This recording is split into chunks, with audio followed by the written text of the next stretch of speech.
Muli na namang nabomba ang mga barko ng Pilipinas sa West Philippine Sea ng water cannon, mga tol. Pag-usapan natin to.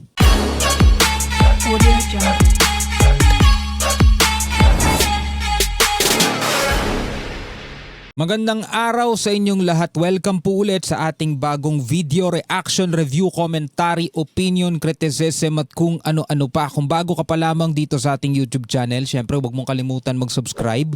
Click mo na rin ang notification bell para ma-notify ka whenever na may mga bago tayong reaction video tulad nito. Alright mga kaibigan, mga kababayan, muli na naman pong binomba ng tubig ng mga barko ng China, Coast Guard, etong barko ng PCG at BFAR sa Baho de Masinloc. No? Nitong Biyernes lang, kahapon mga tol, no? Na ano na naman tayo, na water cannon na naman tayo. 'Di ba?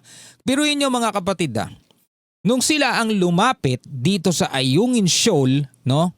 Which is nandoon yung outpost natin, at sila ay itinaboy ng ating mga sundalo na pinalo pa nila sa ulo. Ang pinapalabas nilang may kasalanan mga sundalong Pilipino. Tayo daw ba nag-provoke kasi tayo daw yung lumapit sa kanila. Kahit naman alam natin na sila yung lumapit dun sa area na yon. Pero yung mga BFAR at saka PCG natin ang nandirito sa malapit sa Baho de Masinloc, ang ginagawa naman nila is wina-water cannon nila tayo papalayo. Sa madaling salita, kung makikita nyo, ganun talaga kaliit ang tingin nila sa mga Pilipino. Unggoy nga tawag ang tingin nga nila di ba? Meron pa ako isang nabasang post mga tol na gina-justify ng isang post yung pagiging pagtutulad sa unggoy sa mga Pilipino mga tol. Pero sige, saka na natin pag-usapan yun. Eto munang balitang ito ang bibigyan natin ng komentaryo at reaction. Samahan ninyo ako.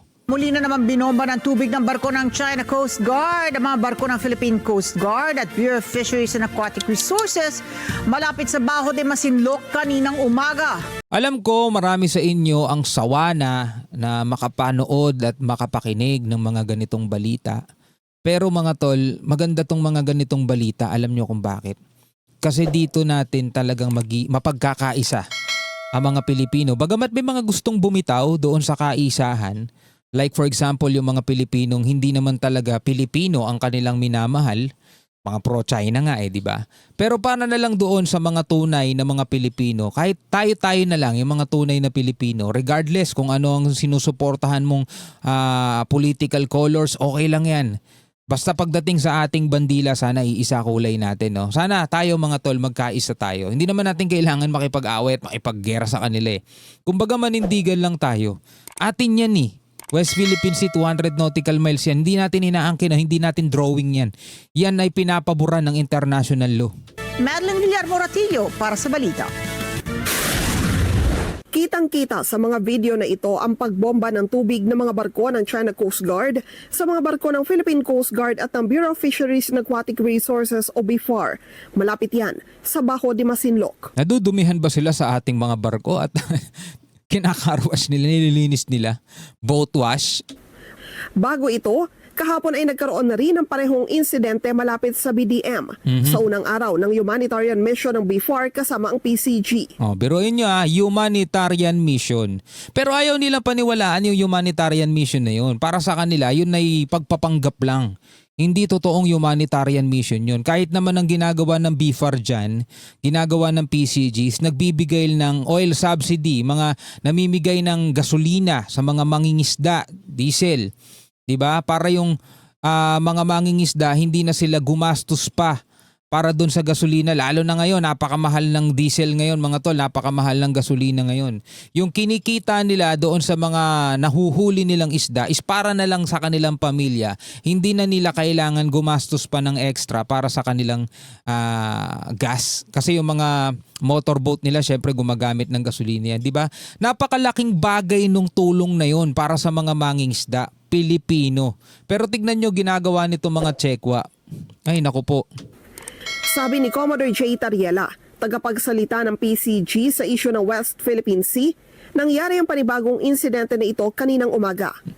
Ang unang insidente, kahapon hindi ngayon. Nangyari anya pasado alas 6 ng umaga, kung saan binomba ng tubig ng CCG vessel 3107 ang BRP Cape San Agustin ng PCG sa distansyang 400 metro habang nagsasagawa ito ng maritime patrol sa 50 nautical miles ng hilagang silangan ng Bajo de Masinloc. Tigas na mukha, no? Kala mo talaga nandun sila sa teritoryo nila, no? Dayo na nga lang sila pa yung maangas eh.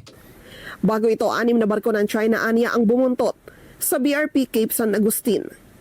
Pasado alas 7 naman, isa pang barko ng China, ang CCG Vessel 21581. Makailang beses direktang binugahan na rin ng tubig ang BFAR vessel na BRP Datu Paduhinog habang papunta sa Bajo de Masinloc para mamigay ng fuel subsidy at iba pang tulong sa mga mangingisdang Pinoy roon. Dahil rito, pansamantalang nawala ng satellite internet ang barko at bumalik lang makalipas na mahigit kalahating oras.